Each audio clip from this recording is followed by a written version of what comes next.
उत्तर प्रदेश की राजनीति में विधानसभा चुनाव से पहले एक नया सियासी मोड़ आता दिखाई दे रहा है। अब तक खुद को सामाजिक संगठन के रूप में पेश करने वाली करनी सेना ने चुनावी मैदान में उतरने का बड़ा ऐलान कर दिया है। करनी सेना के राष्ट्रीय अध्यक्ष सूरजपाल सिंह अम्मू ने शाहजहांपुर में आयोजित प्रदेश कार्य समिति बैठक के दौरान घोषणा की कि उनकी संगठन आगामी उत्तर प्रदेश विधानसभा चुनाव में 50 सीटों पर अपने उम्मीदवार उतारेगी। सीटों पर चुनाव लड़ेंगे। हम संगठन को मजबूत कर रहे हैं, क्यों ना लड़ें। जब राजभर जैसे नालायक व्यक्ति को आप मंत्री बना देते हो, अपना दल सपना दल टाइप के लोगों को आप सीटें दे देते हो, क्यों भैया। हमारे साथ ये बनिया ब्राह्मण 36 बरादरी खड़ी हैं, ये सौम्या मिश्रा खड़ी है, ये मोहित अग्रवाल खड़ा है, ये सारे के सारे और जातियों के लोग खड़े हैं।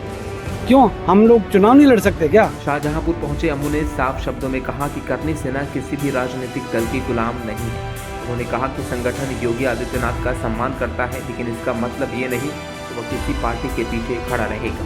उन्होंने कहा है कि अगर अन्य छोटे दल और क्षेत्रीय संगठन चुनाव लड़ सकते हैं तो करनी सेना भी अपनी राजनीतिक ताकत आजमाने का पूरा अधिकार रखती है।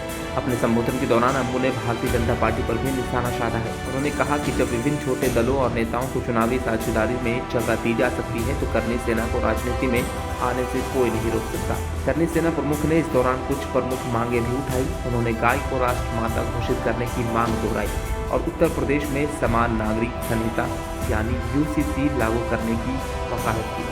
साथ ही उन्होंने राज्य सरकार और पुलिस प्रशासन से संगठन के कार्यकर्ताओं को परेशान न करने की मांग भी की है। तो फिलहाल करनी सेना के इस ऐलान ने उत्तर प्रदेश की राजनीति में नई चर्चा छेड़ दी है।